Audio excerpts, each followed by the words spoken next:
welcome back with more Let's Play Dragon Force.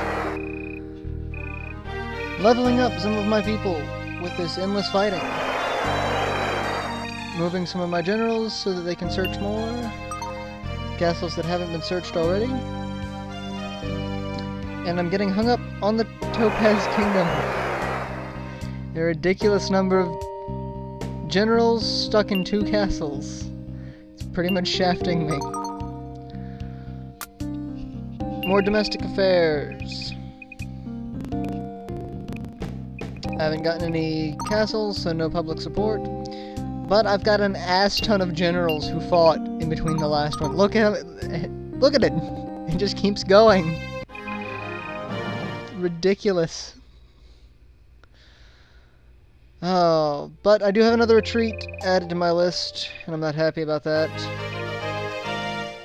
My goal is 10 retreats. I've had 10 losses. That's the best I've done in a run through of this. And I'm gonna have more. I know this one I'm not gonna come anywhere close to that, because I know I'm probably gonna have to retreat out of this castle at some point or another, because I'm running out of troop reserves, and they seem to have a freaking endless supply of them. This is one of those rare times that actually leveling up a castle through fortification is a good thing. Am I going to do it? Hell no. It's so not worth it to me right now. But this is one of those times. I've got like 4 people in this castle who can search or fortify. If you've got all 4 of them, chances are you'll get a level out of it, or you'll at least replenish all of the available troops. Is it worth it in the long run? No, because you can only do it once per domestic affairs. Or you only get at least 1 refill once per domestic affairs, and then once you're in the battle map, you've got to wait until the next domestic affairs to either level up or replenish. Otherwise, you've got to replenish through just waiting. And in that time, they're going to continue to send wave after wave after wave of general at me that chances are going to rip me a new one. Because this is not my strongest group. If Junon were in this castle, that'd be one thing. Because that force is actually, you know, leveled up enough to where they could handle some of the decent-sized threats that I know I'm going to be getting. The rest of this, not gonna happen. So, I'm fully expecting to abandon this at some point or another. But I'm gonna hold on to it as long as I can, because why give up on it too early?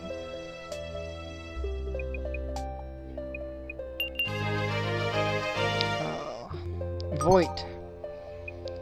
I think of sporting equipment every time I see his name. Some of these names you just sit here and wonder, really? What the hell were they thinking?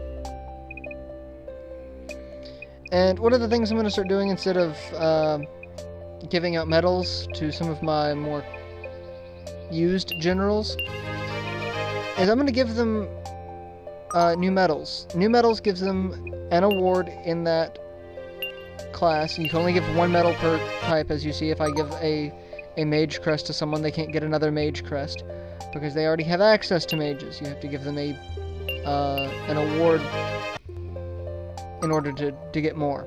You can't keep giving crests to give them more.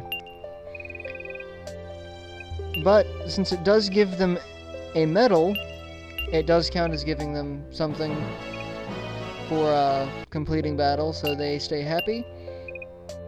And it's also a good way to make sure you hold on to an extra couple of medals.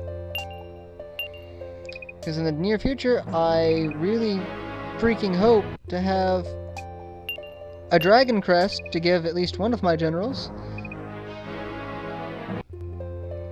And when I get a dragon crest, I'm going to need to level up the dragons quickly.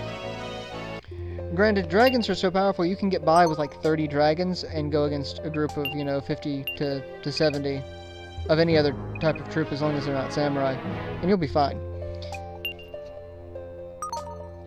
So it's not like I'm going to give Junon a dragon crest and then give 9 other awards to that. I mean, that's just overkill. That is so not necessary. But I am, one of the good things about it is, at this point, one of the farthest monarchs away from Junon is Mikhail, and he's got samurai. So by the time you reach him, you should have a dragon crest, at least one. but if you did everything well, you're going to have 100 harpies as well. Since all your other generals that you're going to be fighting against are going to have about 100 of anything. 100 samurai versus 100 dragons, that's a bloodbath, that's slaughter. But 100 harpies versus 100 samurai, that's me kicking the crap out of someone.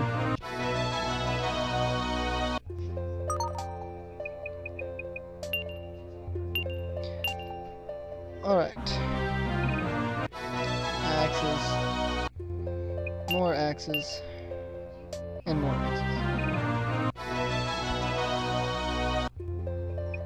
I really should start giving out some of these items. I'm just thinking, I've been searching since I started this game, and I really haven't given out too many items.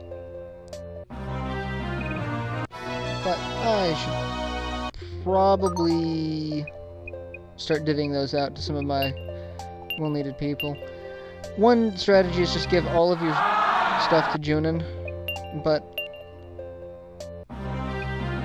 I might actually give a ton to Terrace, because God knows she needs help at this point if she wants to survive. She's got like less than 100 HP. And that's at full.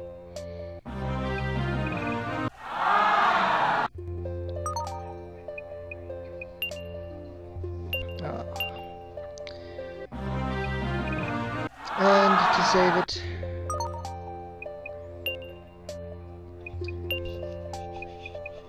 and you can see where I've taken over half the continent. And looking at it, my only real threat at this point as far as number of castles is Goldark.